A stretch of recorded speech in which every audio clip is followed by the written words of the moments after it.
¿Qué sucede en el país? Tendencias del acontecer nacional en análisis situacional. Buenas noches, bienvenidos a Análisis Situacional. Hoy nos acompaña Ignacio Ramonet, periodista, catedrático de la teoría de la comunicación, doctor en semiología, consultor de la ONU, experto en geopolítica, director de Le Monde Diplomatique en español, cofundador y presidente del Observatorio Internacional de los Medios de Comunicación y también es consejero editorial de Telesur y un amigo cercano de la casa. Así es, Oscar. Has venido muchas veces He venido varias veces aquí a este canal, tengo el placer. Y a Venezuela muchas. A Venezuela muchas bastante, y estoy muy feliz de estar contigo, Oscar. Respeto mucho lo que haces, como tantas personas que siguen tu programa con interés. Gracias, Ignacio. Bueno, una pregunta que no puede faltar y es compleja. Implica un ejercicio de reflexión, maduración, imaginación. El mundo después del coronavirus.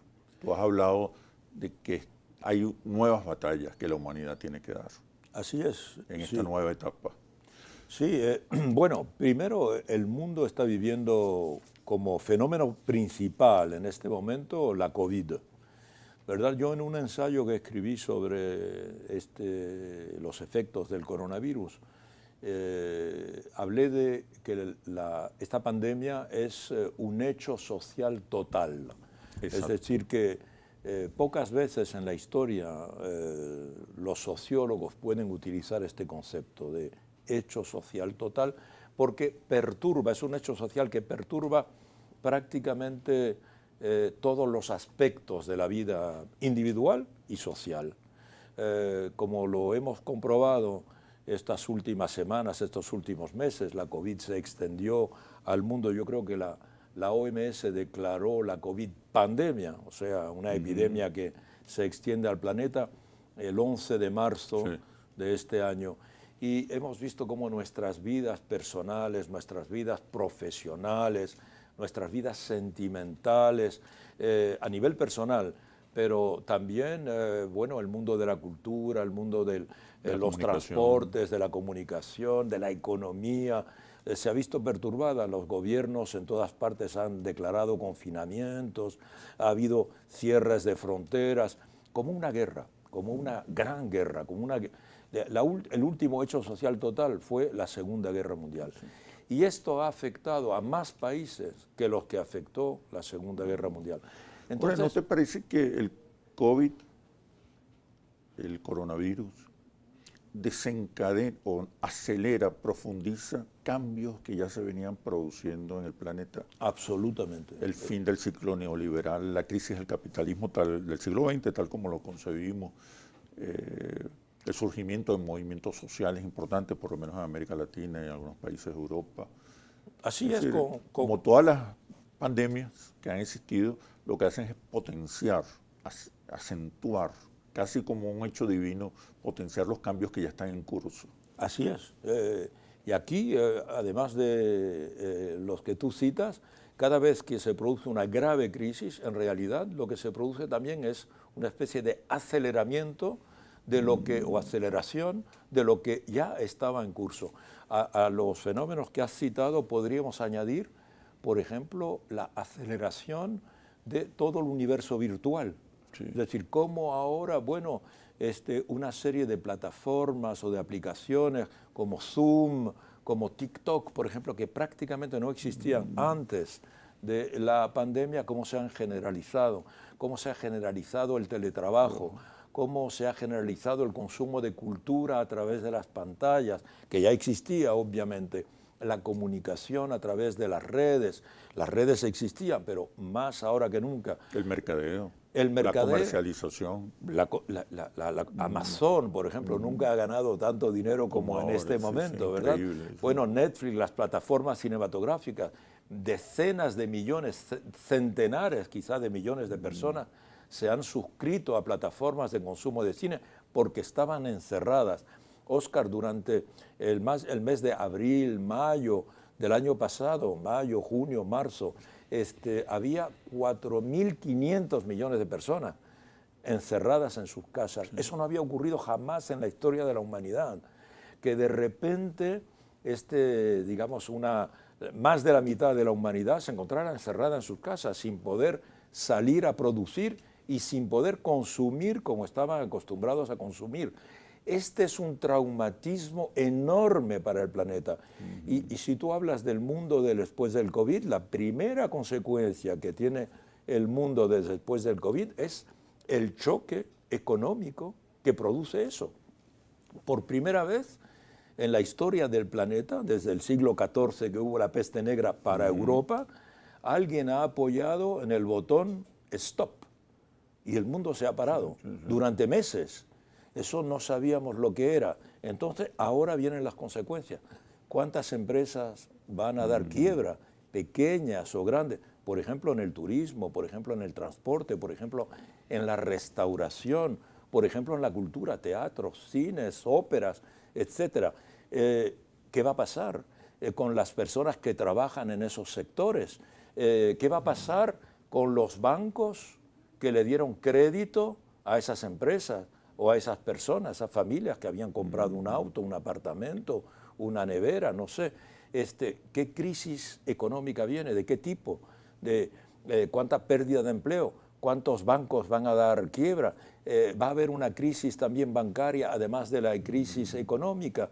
¿Qué tipo de empresas van a salir ganando en este sector? ¿Dónde van a invertir? Por ejemplo, salen ganando evidentemente todas las grandes empresas de Internet, las GAFA, Google, Amazon, Facebook, todas las empresas ligadas al mundo virtual del que hablábamos han ganado miles de millones de dólares. ¿Dónde lo van a invertir? Va a acelerar esto que estaba señalando, Óscar, la llegada de la inteligencia artificial, que cambia evidentemente la situación de la economía y también el carácter mismo del mundo en el que vamos a vivir, con la 5G, con la 6G. China está trabajando con la 6G. China está trabajando ya con supercomputadoras cuánticas, que eran hace apenas 3 o 4 años un elemento de ciencia ficción. Sí, Hollywood. Entonces, la inteligencia artificial quiere decir que cualquier objeto ahora va a tener un cerebro, cualquier objeto va a tener un cerebro, hasta las prendas de vestir nos van a decir cuándo están cansadas, cuándo están sucias, etcétera. Los productos, las neveras van a ser inteligentes, como decíamos antes, los frigoríficos inteligentes, los autos ya lo son, ampliamente inteligentes, pero muchas cosas, objetos, van a ser inteligentes, van a tener cerebro, como hasta ahora lo que las máquinas estaban cambiando o estaban sustituyendo era el músculo, la fuerza. Ahora cada máquina tiene un cerebro, igual que nuestros teléfonos. Redactan cartas. Rehacen cartas, escriben. Ahora hay máquinas que hacen los artículos de prensa, como sabes. Lo redactan por entero. La meteorología, el deporte.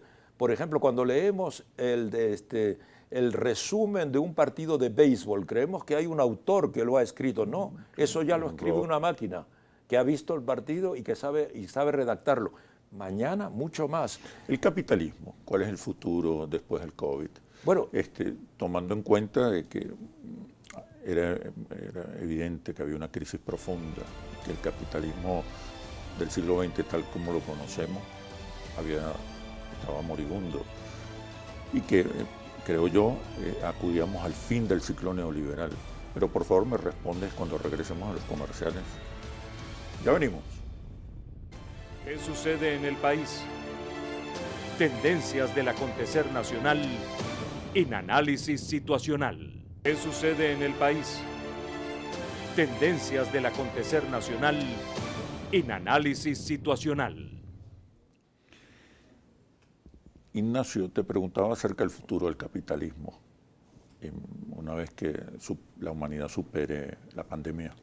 Mira, el capitalismo estaba en una fase que llamamos la fase neoliberal, que empezó a final de los años 70, principios de los 80, con la llegada en Inglaterra la elección de la señora Thatcher, que generaliza el neoliberalismo en el Reino Unido y se extiende por la Unión Europea, y luego la elección del presidente Reagan en Estados Unidos, que llegan con lo que entonces se llamaba la Reaganomics, que no era más que el neoliberalismo de 1980.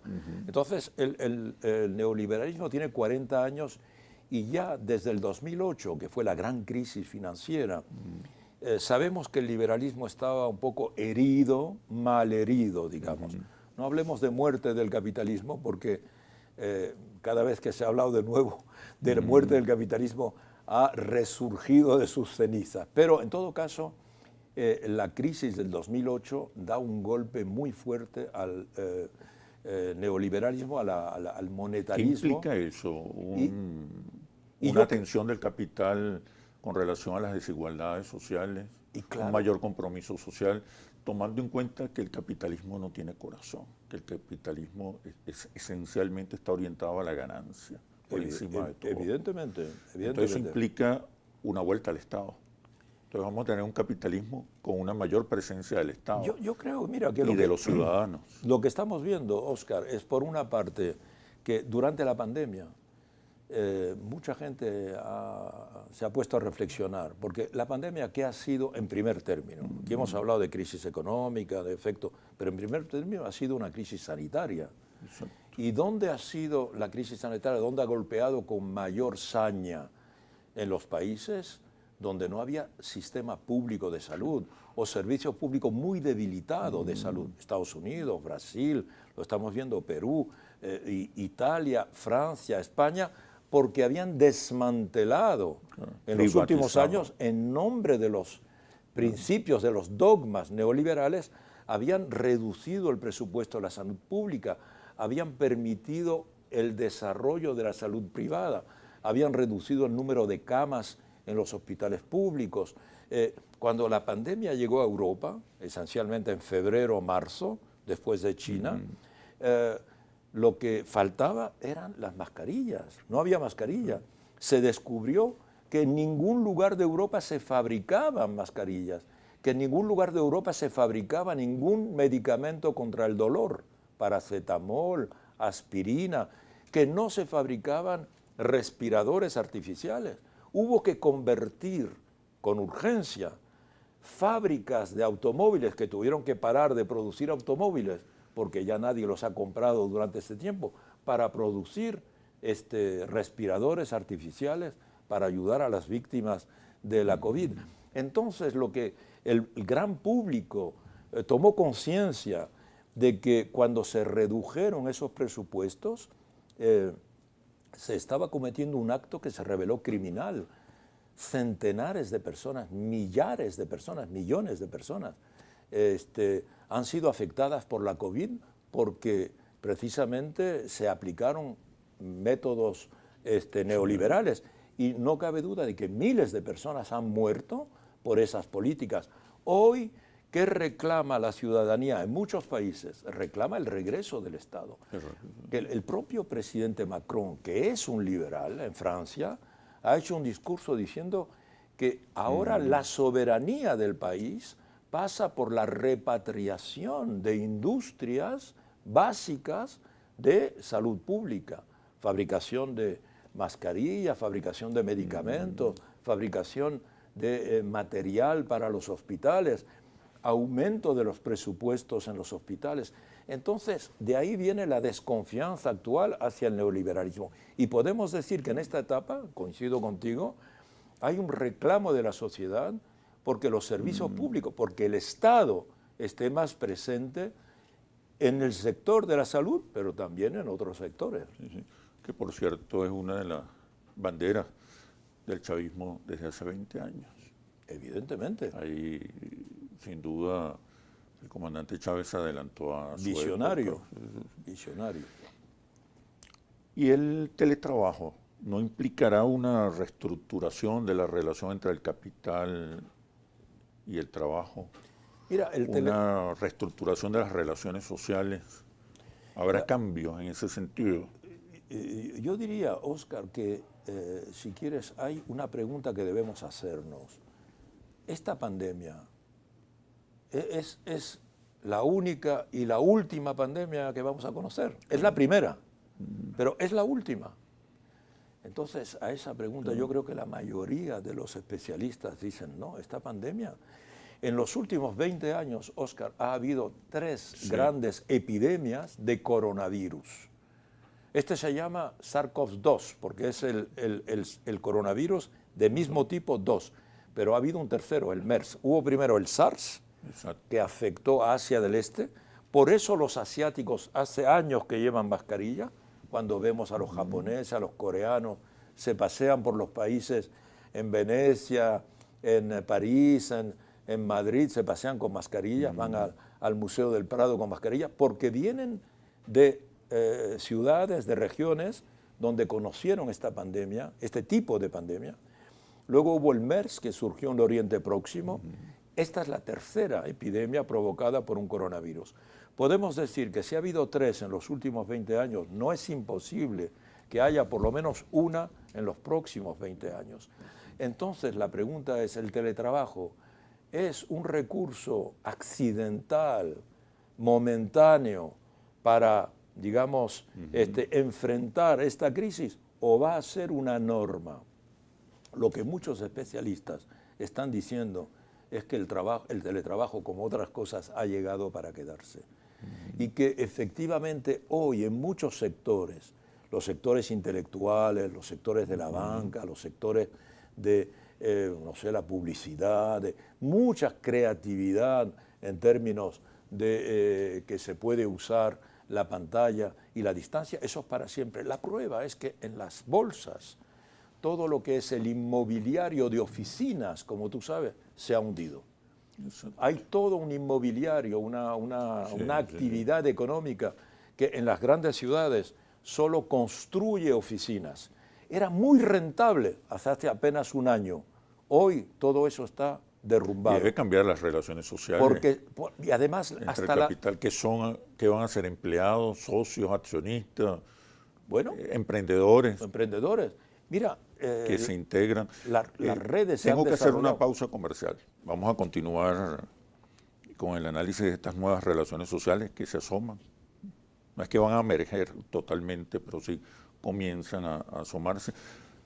Pero así como hay un regreso del Estado, puede haber, estamos viendo también un regreso de las ideologías, de la política. Después de una larga noche neoliberal que acusaba a la ideología, al Estado de atraso y pobreza. Pero después que regresemos a los comerciales. Ya venimos. ¿Qué sucede en el país? Tendencias del acontecer nacional en análisis situacional. ¿Qué sucede en el país? Tendencias del acontecer nacional en análisis situacional. El teletrabajo, comentábamos, va a implicar cambios en las relaciones sociales. Cambios incluso que en este momento es difícil siquiera de imaginar. Pero también hay una vuelta a la ideología, no solamente es una vuelta al Estado, sino una vuelta a la ideología, a la política. Ahora, ¿cómo explicar esa vuelta a la ideología con los movimientos sociales que han emergido en todo el planeta, demandando la reducción de la desigualdad, el cese de la exclusión social, reclamando participación, ejercicio ciudadano, el poder? Así es. Mira, hay Oscar, una vuelta a la ideología. Sí, sí. Y estos movimientos sociales, en algunos casos, en muchos casos, al margen de los partidos políticos, como movimientos espontáneos de los ciudadanos.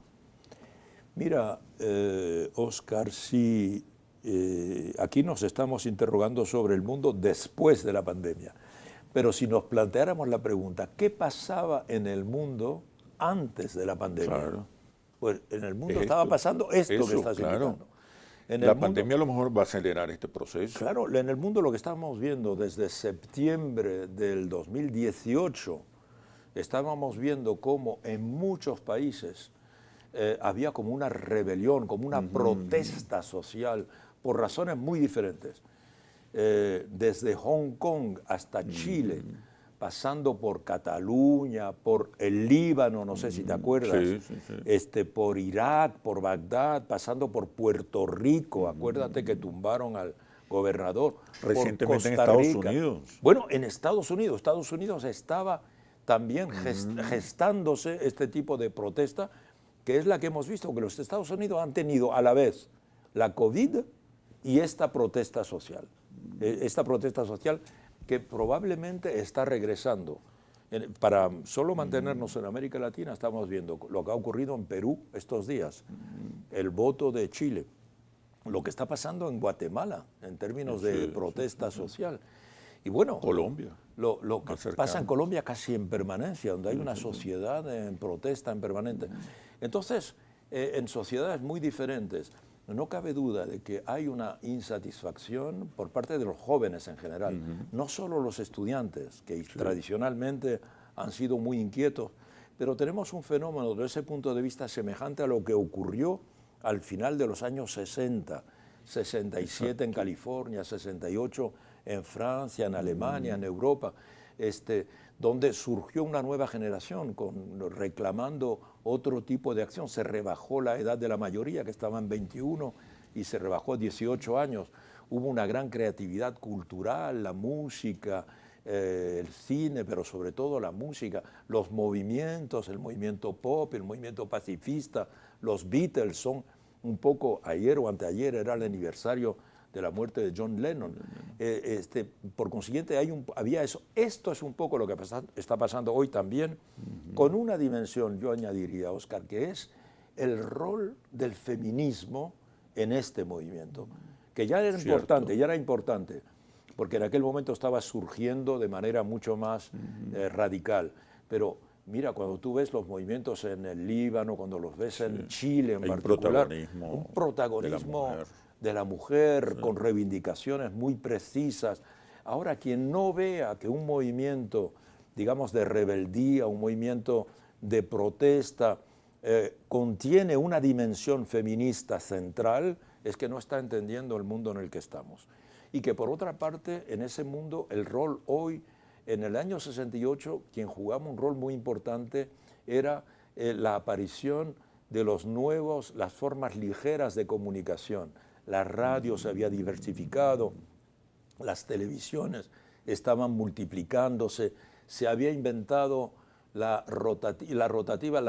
máquina de reproducir, y entonces se repartían octavillas. Los símbolos emergieron con muchísima fuerza, nuevos símbolos. Entonces, una comunicación que se renovó en aquel... Hoy son las redes, la capacidad de la gente a autoorganizarse, a provocar una manifestación importante en horas, simplemente con capacidad de concentración que antes no se conocía. Entonces hay una especie de autonomización de la sociedad, ¿no?, o de los movimientos sociales, que antes estaban más articulados a, digamos, sectores sindicales y que ahora están organizados en función de sentimientos. Son reivindicativos, esencialmente. Muy reivindicativos y muy urbanos. Muy urbanos, urbanos. Y reivindicaciones, en buena parte de esas reivindicaciones humanas. Muy humanas, y tú señalabas... Además de los componentes materiales, de las demandas materiales, hay unas demandas de orden espiritual, emocional. Pero un concepto fundamental que tú señalabas, la desigualdad. La desigualdad. La exclusión social. La desigualdad en todos los términos, no solo la desigualdad en términos de recursos, no solo de mayor repartición de recursos, sino la desigualdad en términos de qué comportamiento tiene la autoridad con respecto a esta minoría o a esta minoría. El asunto George Floyd en Estados Unidos, las vidas negras cuentan.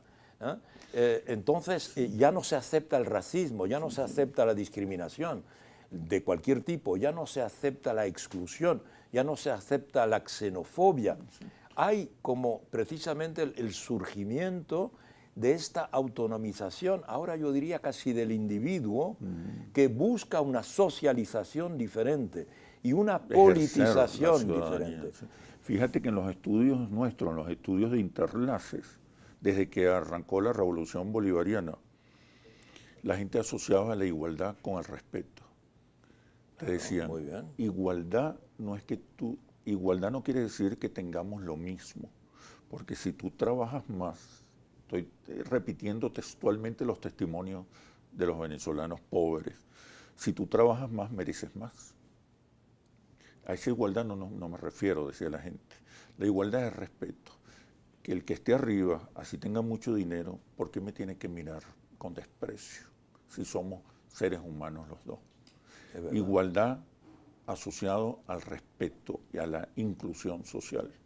Eso Chávez y fue realmente un símbolo extremadamente importante. Según sus soportes, los soportes fundamentales de esta revolución tienen que ver es uno de los signos con esa de identidad inclusión social, así sea simbólica. Sí, sí, un signo de identidad del chavismo. ¿Tú te acuerdas de aquella foto de Chávez abrazando a una señora mayor, Sí. de origen social, humilde, y abrazándola con mucho cariño, ¿verdad? Este es el respeto hacia... Y hay muchas anécdotas de Chávez deteniéndose por la calle a altas horas de la madrugada, yendo a abrazar a personas que dormían en la calle, en aquella época, que eso desapareció. Era el padre amoroso y protector, que lo convirtió en un líder casi religioso. Casi religioso. Ahí viene el carisma de Chávez. Él se anticipó también a este llamado. Viene entonces, de vuelta el Estado, viene la ideología de vuelta también, pero es una ideología como que más humanizada.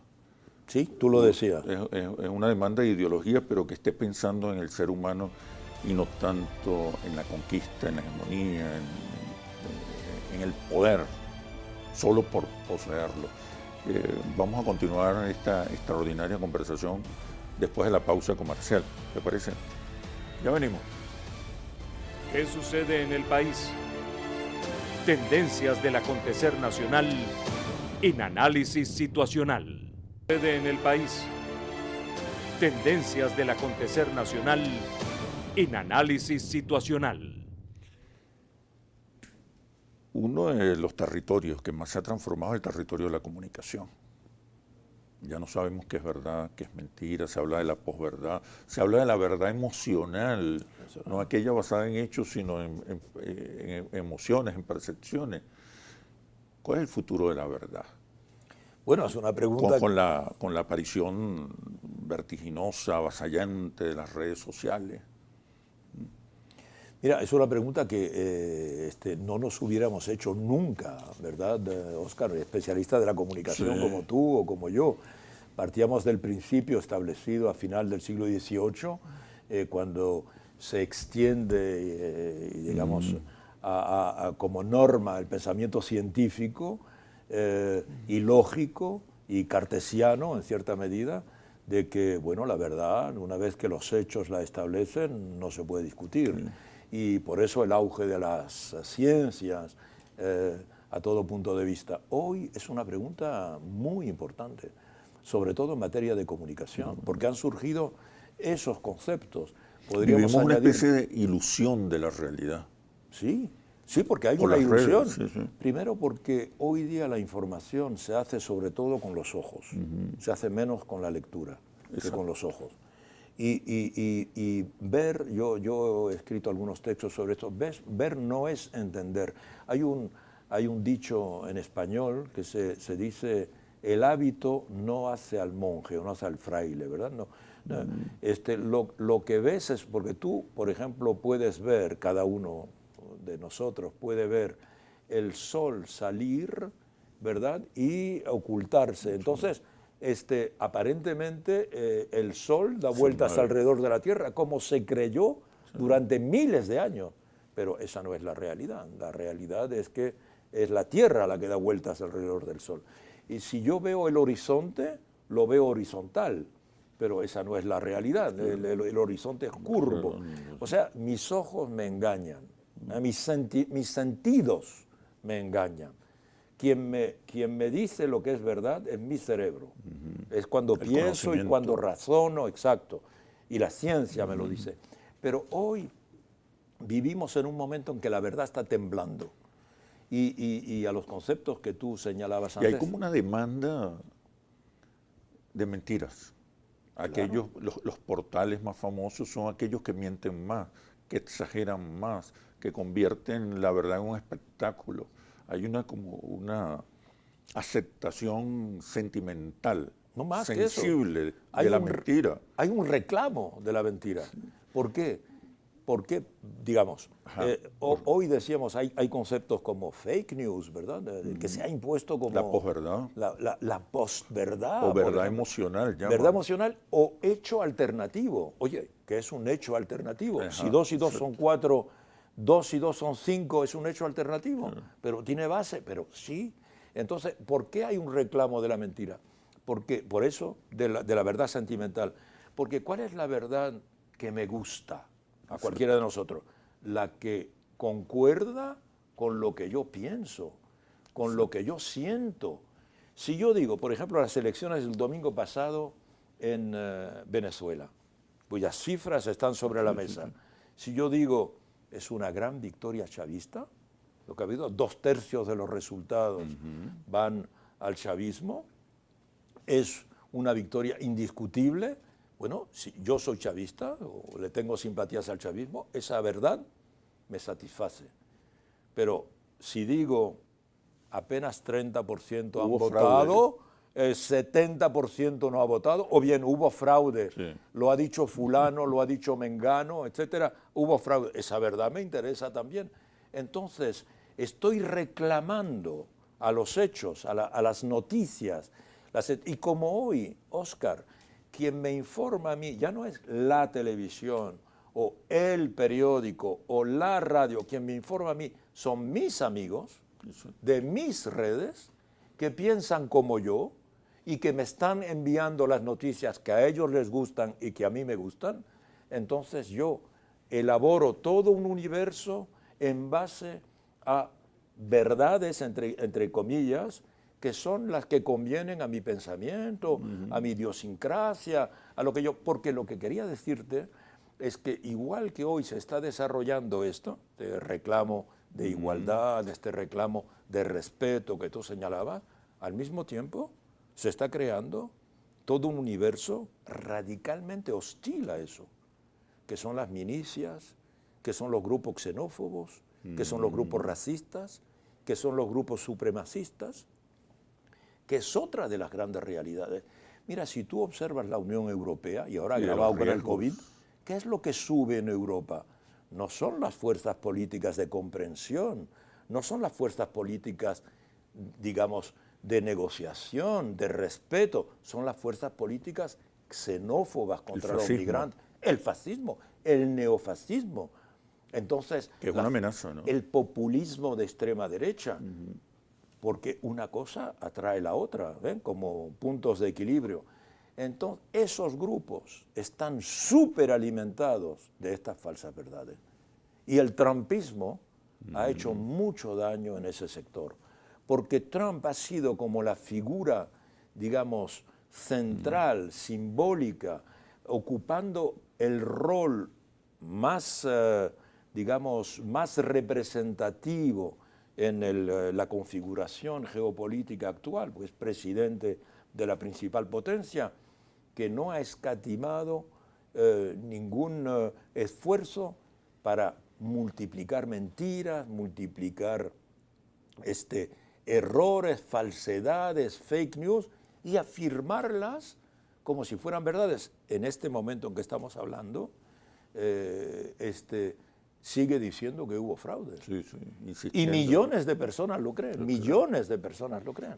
No importa que sea mentira o sea verdad. Bueno, hay que mira, en Estados Unidos hay asociaciones que tú sabes que se llaman tierraplanistas, que piensan que la Tierra es plana, que ni siquiera Copérnico o ni siquiera Galileo, no estamos ni en la época de Galileo, que es el siglo XV, ni en la época de Copérnico, que es el siglo XVII, que mostraron que la Tierra era redonda.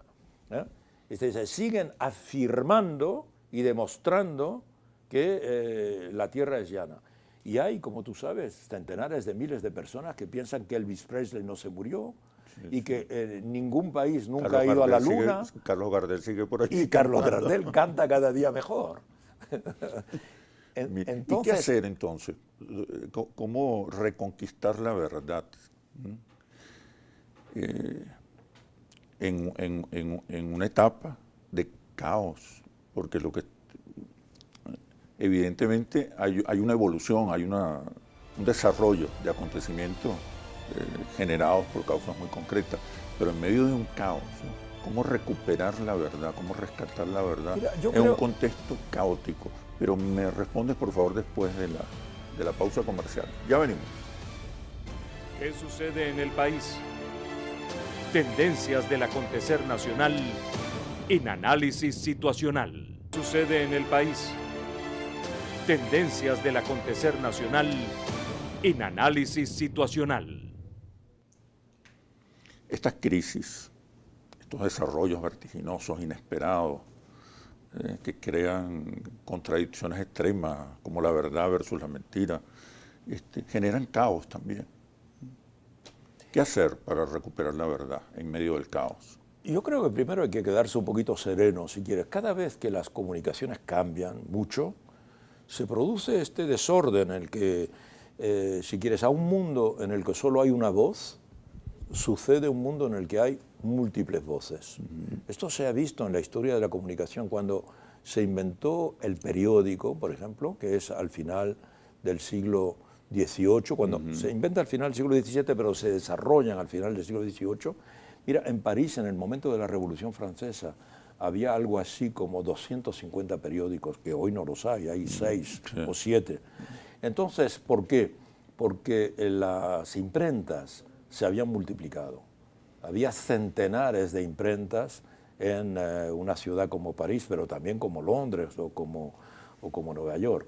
Entonces, evidentemente, surgen muchas voces y parece que de repente un mundo que estaba ordenado, en el que solo hablaba el rey y la iglesia, que eran los únicos voceros de la realidad, y que la sociedad no podía contrarrestar eso, o la contrarrestaba con formas de comunicación muy primarias, como es el humor, el chiste, ¿verdad? Que es una reacción popular de comunicación anónima, o bien, si quieres, el rumor, el rumor, es decir, una información falsa en general, pero que también es anónima. Era una manera de contestar. No, y el ciudadano va forjándose una conciencia particular para distinguir entre la verdad y la mentira. Es cuestión de tiempo. Es cuestión de tiempo. Y me refería al caos porque creo esta revolución no hubiese sido tan exitosa si no hubiese sido caótica, hasta ineficiente. Sí, claro. No había otra manera de derrotar a las élites más tradicionales y más conversadoras. Es una versión muy original, Oscar, tienes razón. Y bueno, mira, primero también esta revolución la hizo un comunicador fuera de serie. Sí. Chávez era un comunicador fuera de serie, igual que la revolución cubana la hizo un comunicador fuera de serie. Fidel fue un educador, evidente. Pero ¿en qué situación estamos hoy? Estamos en una situación en la que había 3 grandes medios, prensa, radio y televisión, que la televisión dominaba, evidentemente, y de repente surgen las redes.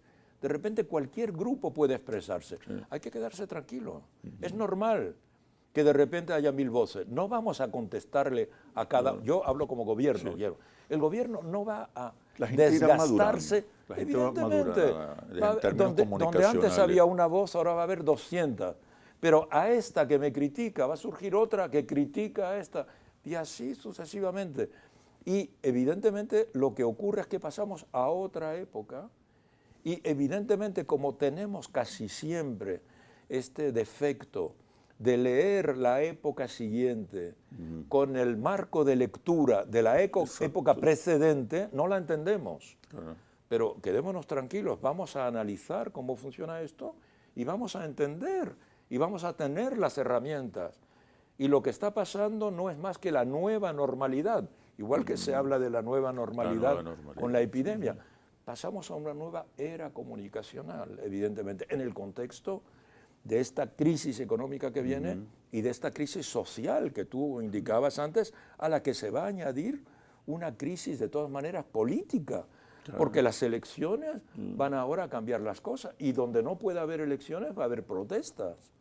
Esto es automático. Movimientos sociales continuarán en la calle, sí. Y mira, sobre todo cuando se agudicen todavía más las la condiciones demanda sociales de vida. justicia social viene del fondo de las épocas. Sí.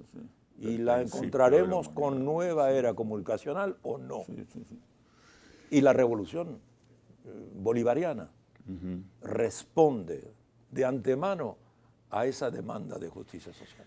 Ahora que tocas a la revolución bolivariana, también en medio de este caos, de este nuevo contexto, de esta nueva normalidad, tienen nuevos retos. No hay duda de que ha ido perdiendo respaldo. Tiene que ver con un entorno de sanciones muy cruel, ¿no? Y con ineficiencias propias, ¿no? Pero requiere recuperar adhesión, respaldo. Necesita irse moviendo al centro. Yo he comentado infinidad de veces que la revolución le sigue hablando a los más convencidos, a los devotos, y que necesita renovar discursos, narrativas, símbolos, puestas en escena, para crecer y consolidarse. ¿Qué crees tú? Tú que eres un observador, Mira, con toda la cautela que pueda... Mira, yo observo una cosa. ¿Qué retos tiene la en el revolución? último año? En una América Latina que lo va a favorecer, en un proceso político latinoamericano futuro. Evidentemente. El que contexto que va a cambiar la correlación de el fuerza. contexto que estamos teniendo. Muy favorable. Muy favorable. Cuando las elecciones que hubo el 6 de diciembre, hubo aquí 6 o 7 expresidentes arropando al presidente Nicolás Maduro. Pero lo que quiero decirte es que yo he visto al presidente Nicolás Maduro a lo largo del año 2020 tomar una serie de iniciativas en muchos aspectos, en particular en el aspecto económico. En el aspecto económico, que han sobre cambiado todo, enormemente hay el un contexto. cambio de modelo, Mucha de visión, gente se ha sí. molestado, como tú sabes, Óscar, en particular en torno a la ley antibloqueo, que es una ley archinecesaria. Es una respuesta pragmática. En cuanto a puesta en escena, tú, que eres un excelente observador de la televisión, has visto la puesta en escena de la última conferencia de prensa que dio a los periodistas internacionales, como la imagen visual está mucho más limpia. El presidente estaba en un digamos, ¿cómo se llama? Un despacho, un mueble blanco, con en el fondo únicamente Palacio de Miraflores, únicamente una bandera venezolana. En la campaña electoral, durante toda la campaña electoral, el logo del PSUV apareció al final para indicar cómo votar. De resto fue una comunicación abierta. Con un tema, las sanciones. Sí, yo no lo interpreto como que, bueno, estamos escondiendo nuestras banderas. No. Estamos aligerando el relato porque la época es diferente y ahora estamos haciendo un discurso que es a la vez más inclusivo, que es lo que hace el presidente constantemente, más inclusivo. No nos estamos dirigiendo solo a los nuestros, que evidentemente son quienes nos legitiman en el poder, que son nuestros electores, pero nuestro discurso es para todo el país, que ha sido siempre... Discurso nacionalista en este caso. El discurso nacionalista de Chávez, evidentemente, que viene de una tradición nacionalista. ¿Por qué? Porque lo que hay que salvar en Venezuela, como muchos países de América Latina, primero que todo es la soberanía. Hay que salir de la colonización. Lo primero que hay que hacer es descolonizar. Por eso, primero, soberanía y segundo, integración, alianza con los demás países de América Latina para robustecerse, ¿verdad? Y yo creo que hay un camino en esa dirección, querido Óscar. Y una experiencia, ojalá... Claro, son 20 años también, con muchas crisis. Creo que es obligatorio, urgente, comenzar a repensar, a la luz de esa experiencia de 20 años, comenzar a repensar algunas ideas, algunas visiones, los símbolos, las narrativas. Es una experiencia extraordinaria en estos 20 años para toda América Latina, en esta nueva etapa de la humanidad. Pero aquí el chavismo se adelantó 20 años. La nueva época está trayendo cada vez más aliados a esta revolución. Pero los que no cambian y no ven estos cambios de los que hablamos nosotros son los grandes enemigos de esta revolución, que llevan 20 años en la misma situación. a pesar de la mano tendida del presidente constante últimamente, de manera reiterativa. El presidente reveló en la última conferencia de prensa que dio que habían querido asesinarlo, había una organización para matarlo cuando fuera a votar. Por eso apelan a la violencia, pues no tienen respuestas. Iba a votar, que es el signo más democrático que se puede tener, más pacífico, y ahí estaban preparando su asesinato. Entonces ahí vemos también que hay enemigos de esta revolución que están en otra época, que no quieren entender estos cambios de los que estamos hablando, que vamos a un nuevo mundo y que ese tipo de reacciones es no solo arcaico, no solo inútil, sino completamente, digamos, a contracorriente del mundo hacia el que vamos. Tú lo definiste muy bien, que es el mundo del respeto. Bueno, Ignacio, muchísimas gracias por este análisis situacional. Nos hemos quedado con conversar, ganas de seguir conversando, un montón querido de Oscar. temas sobre la emocionalidad, las burguesías, el comportamiento de las burguesías, la verdad, la mentira, la comunicación. Absolutamente. Sí, Así sí. que estoy a tu disposición. Nos vemos en una Un gran próxima. placer, Oscar. Nos vemos muy pronto. Hasta pronto. Bueno, Ignacio, gracias. Gracias a ti. Los espero en un próximo análisis situacional por Globovisión, el canal de la paz y la reconciliación. Hasta pronto.